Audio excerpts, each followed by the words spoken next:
Hi friends, welcome to singing emotion. दोस्तों, भारतीय cinema न सिर्फ अपनी खूबसूरत फिल्मों के लिए बल्कि खूबसूरत एक्टर्स और एक्ट्रेसेस के लिए भी दुनिया भर में मशहूर है। इन अदाकाराओं ने न सिर्फ अपने अभिनय से बल्कि खूबसूरती और अदाओं से भी दर्शकों को दीवाना बनाया है। और जब बात सबसे खूबसूरत अदाकाराओं की आती है तो सबसे पहले जो नाम जुबान पर आता है वो है भारतीय सिनेमा की मर्लिन मोनरो कही जाने वाली 1950 और 60 के दशक की सबसे हसीन अदाकारा मधुबाला की। अपनी नेचुरल एक्टिंग और बेमिसाल खूबसूरती के लिए मशहूर मधुबाला जी हर दिल अजीज और अपने समय की सबसे महंगी नायिका थी। पर शायद ये कुदरत का एक बेरहम मजाक था कि जिस मधुबाला को उसने बेपनाह हुस्न से नवाजा, वो निजी जिंदगी में प्यार के लिए तरसती रही और उन्होंने अपने आखिरी साल तन्हाई, दर्द और तकलीफ में गुजारे। तो दोस्तों, इस वीडियो में हम जानेंगे कि कैसे बेइंतहा हुस्न की मल्लिका मधुबाला के प्यार की कहानी अधूरी रह गई और क्यों उन्हें अपने आखिरी दिन दर्द और अकेलेपन में बिताने पड़े। पर वीडियो में आगे बढ़ने से पहले अगर आपने अब तक हमारे चैनल को सब्सक्राइब नहीं किया है तो ऐसे और वीडियोस के लिए हमें सब्सक्राइब कर लीजिए। अपने स्क्रीन नाम मधुबाला के नाम से मशहूर मधुबाला जी का असली नाम था मुमताज जहां बेगम दहलवी।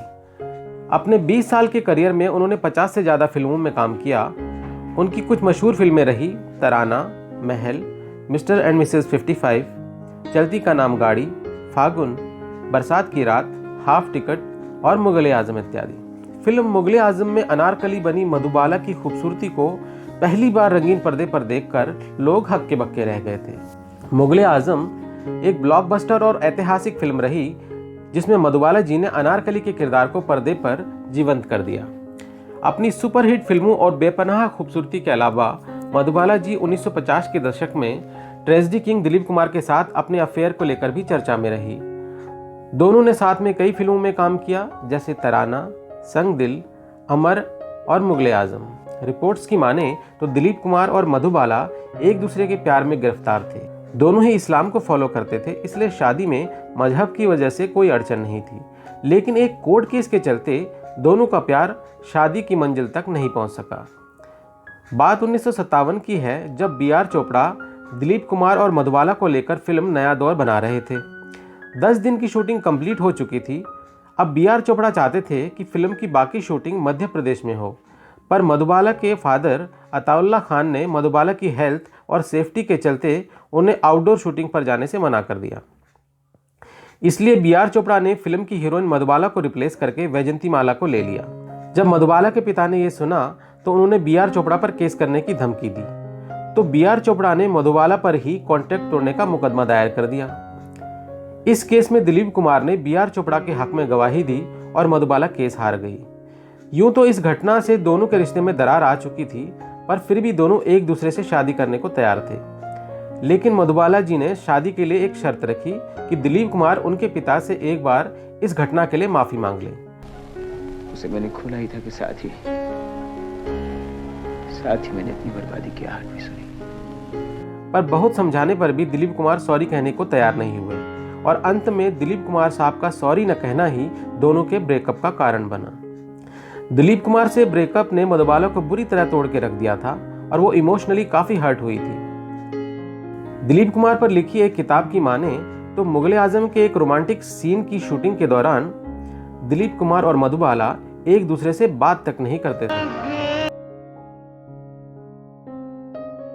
1960 का ये वो समय था जब मधुबाला जी की तबीयत खराब रहने लगी थी और उन्हें पता चला कि उन्हें वेंट्रिकुलर सेप्टल डिफेक्ट यानी कि दिल में छेद की बीमारी है। मुगले आजम के मुश्किल डांस सीक्वेंस, कॉस्ट्यूम्स और एग्जॉस्टिंग सीन्स ने उनकी बीमारी को और बढ़ा दिया था और कई बार तो वो सेट पर बेहोश तक हो जाया करती थी। नौबत यहाँ तक आ गई कि उन्होंने फिल्मों से रिटायरमेंट लेने का मन बना लिया था। कहा जाता है कि दिलीप कुमार से ब्रेकअप के बाद उन्हें 3 लोगों भारत भूषण, प्रदीप कुमार और किशोर कुमार ने शादी का प्रपोजल दिया था। मधुबाला किशोर कुमार के साथ चलती का नाम गाड़ी, झुमरू और हाफ टिकट फिल्म में काम कर चुकी थी और उनके साथ उनकी बहुत अच्छी ट्यूनिंग थी। सो फाइनली उन्होंने किशोर कुमार का प्रपोजल एक्सेप्ट करके उनसे शादी कर ली। शादी के तुरंत बाद किशोर कुमार उन्हें इलाज के लिए लंदन ले गए, लेकिन डॉक्टर्स ने बताया कि उनके दिल के ऑपरेशन में बहुत खतरा है और वो सिर्फ 2 साल की मेहमान है। पर्दे पर हंसती खिलखिलाती इस खूबसूरत अदाकारा पर असल जिंदगी में ये खबर एक बहुत बड़े सदमे की तरह आई। उन्हें पूरी तरह से बेड रेस्ट की सलाह दी गई। किशोर कुमार ने उनके लिए बांद्रा में फ्लैट लिया और दोनों साथ में रहने लगे। पर काम में बिजी होने के कारण किशोर दा मधुबाला जी के साथ नहीं रह पाते थे, इसलिए उन्होंने मधुबाला जी की देखभाल के लिए एक नर्स को रख लिया और आने जाने के लिए एक ड्राइवर का इंतजाम कर दिया। मधुबाला जी की बीमारी की वजह से उनके शरीर में अधिक खून बनता था, जिससे उन्हें हर हफ्ते ब्लड ट्रांसफ्यूजन कराना पड़ता था। अकेलेपन और बीमारी से जूझ रही मधुबाला आखिर अपने पिता के घर शिफ्ट हो गई, जहां किशोर कुमार कभी कभी उनसे मिलने आया करते थे। इस दौरान उनकी बीमारी का सारा खर्च किशोर कुमार ही उठाया करते थे। डॉक्टर्स ने उन्हें 2 साल का समय दिया था, पर अपने जीने की इच्छा शक्ति के दम पर मधुबाला तकरीबन 9 साल तक अपनी बीमारी से लड़ती रही और आखिर 23 फरवरी 1969 को सिर्फ 36 साल की उम्र में उनका निधन हो गया। और इस तरह फिल्मी दुनिया की एक खूबसूरत शहजादी, जो एक समय लाखों दिलों की धड़कन हुआ करती थी, अपने अंतिम सालों में तन्हाई, दर्द और बीमारी से लड़ते लड़ते इस दुनिया को अलविदा कह गई। मशहूर शायर खालिद मिनाई का ये शेर मानो मधुबाला जी के लिए ही लिखा गया है। झोंके नसीम खुल्द के होने लगे निसार, जन्नत को इस गुलाब का था कब से इंतज़ार। तो दोस्तों, आपको हमारा आज का वीडियो पसंद आया हो तो इसे लाइक और शेयर ज़रूर कीजिएगा और ऐसे और वीडियोस के लिए हमारे चैनल सिंगिंग इमोशन को सब्सक्राइब कर लीजिए। जल्दी ही मिलते हैं एक और नई वीडियो के साथ। तब तक अपना बहुत बहुत ख्याल रखिएगा। Thank you for watching.